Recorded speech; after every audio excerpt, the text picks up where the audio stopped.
Good morning, dear students. Today we will discuss the last chapter of economics, that is globalization and the Indian economy. So in this lecture, you will be introduced to the concept of globalization. Before we start with our lecture, let me show you some pictures. This is the world that your parents grew up. You can see the car, cold drinks, variety of cold drinks, the clothes, telephone and television. अगर हम car की बात करते हैं, only one company was there, that was Ambassador, and Ambassador company was manufacturing or producing car. एक ही company थी और उसका बहुत ज़्यादा मॉडल, एक दो मॉडल ही अवेलेबल थे मार्केट में. उसके बाद अगर हम कोल्ड ड्रिंक्स की बात करते हैं तो कोल्ड ड्रिंक्स में ये अभी जो कोल्ड ड्रिंक्स आप पीते हो वो ऑप्शन नहीं होता था पहले, मोस्टली नींबू पानी होता था. एंड टेलीविजन की अगर आप बात करोगे यू वुड से डब्बा. यस, इट वाज लाइक डब्बा as compare to today's world. And cup if we talking about the clothes, that time very few companies were there which were manufacturing clothes, and that to the home companies within the country clothes manufacture होते थे, and all those clothes were available in the Indian market. अगर आप television की बात करोगे, it is land phone without any internet connectivity, without any mobility.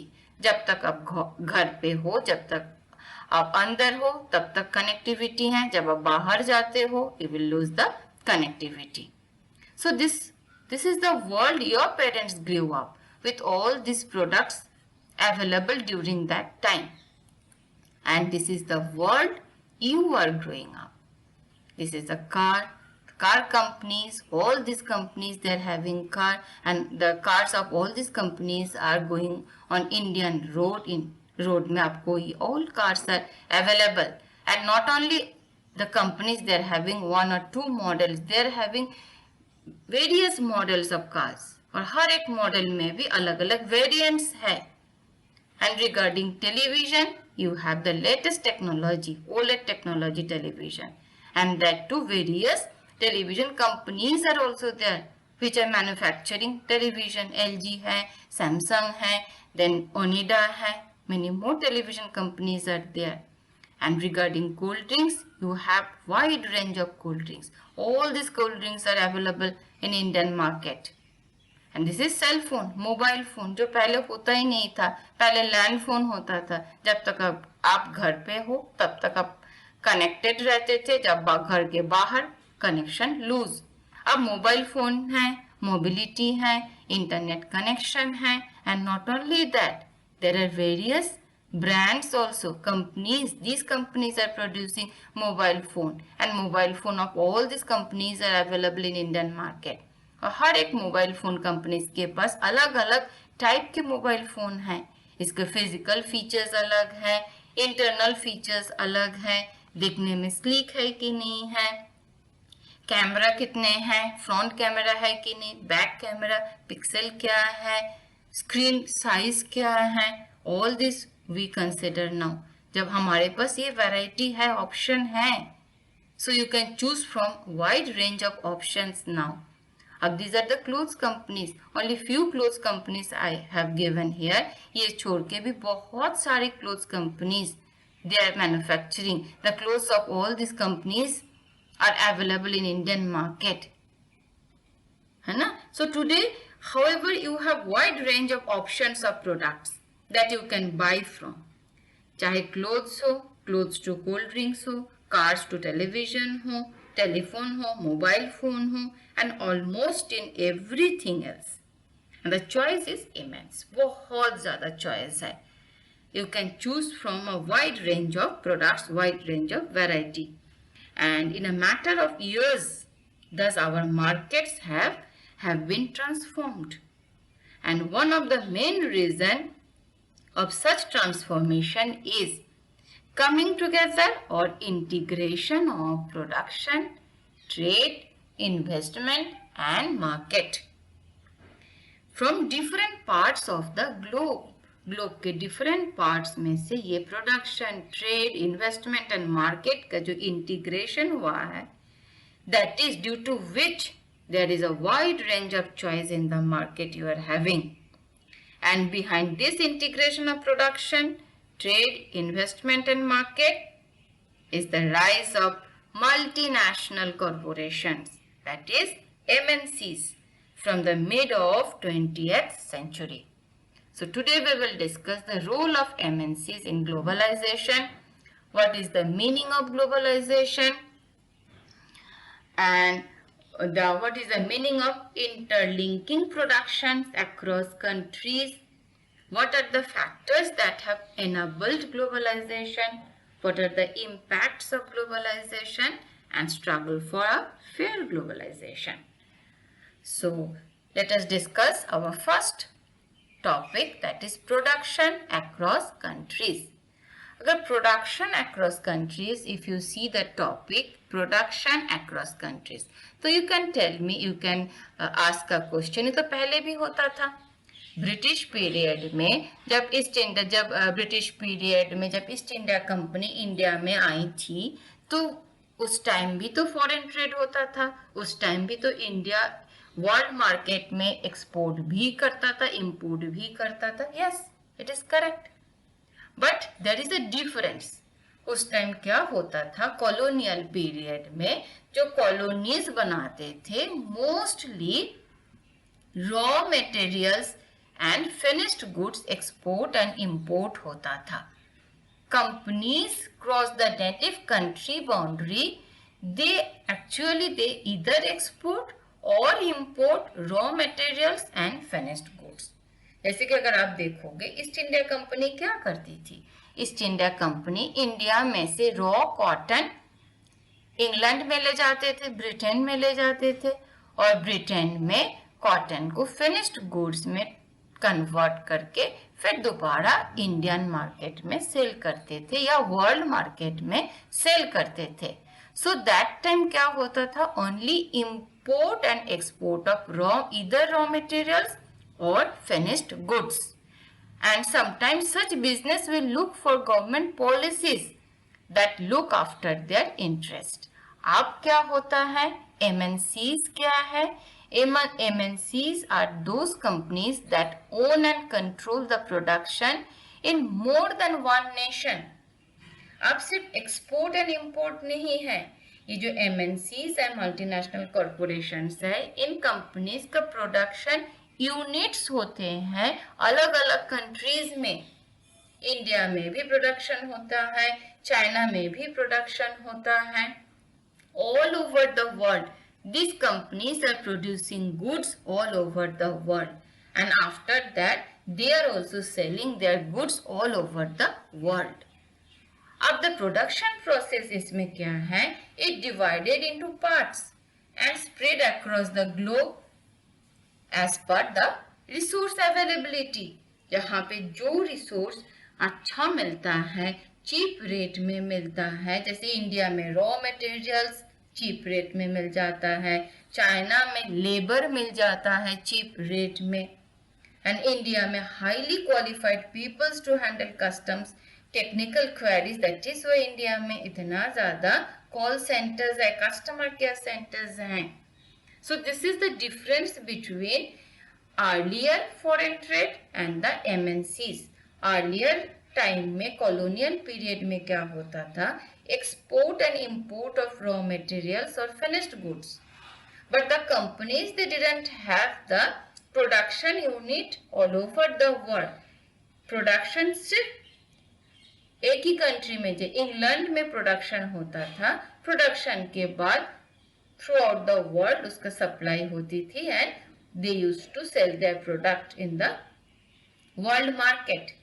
अब क्या होता है, उस कंपनी का सिर्फ उसी कंट्री में प्रोडक्शन यूनिट नहीं है, through out the world production unit है, हर कंट्री में प्रोडक्शन यूनिट है, on the basis of different factors. क्यों डिफरेंट फैक्टर्स क्यों है, क्योंकि मोस्टली जो MNCs हैं sorry, they want to establish their production units where they can get things at a very cheap rate to cut their production cost.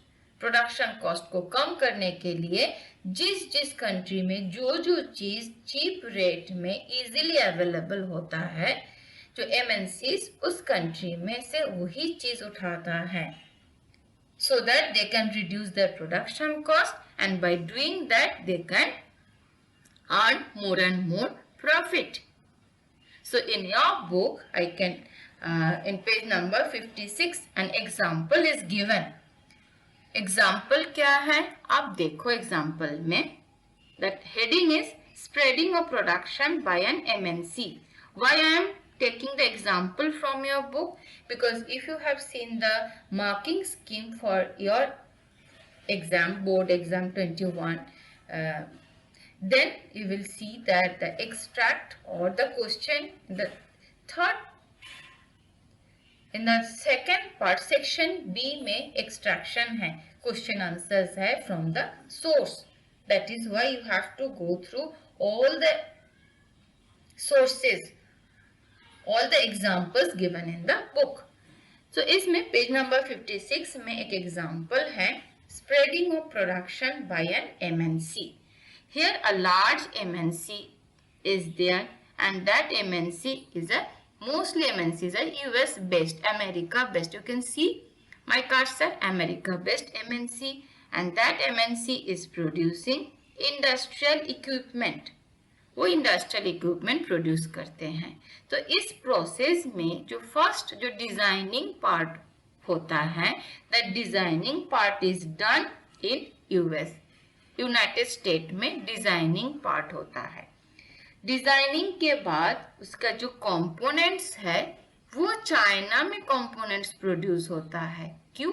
क्योंकि China में labour cost is very cheap, labours are available at a very cheap rate, इसलिए designing United States में है.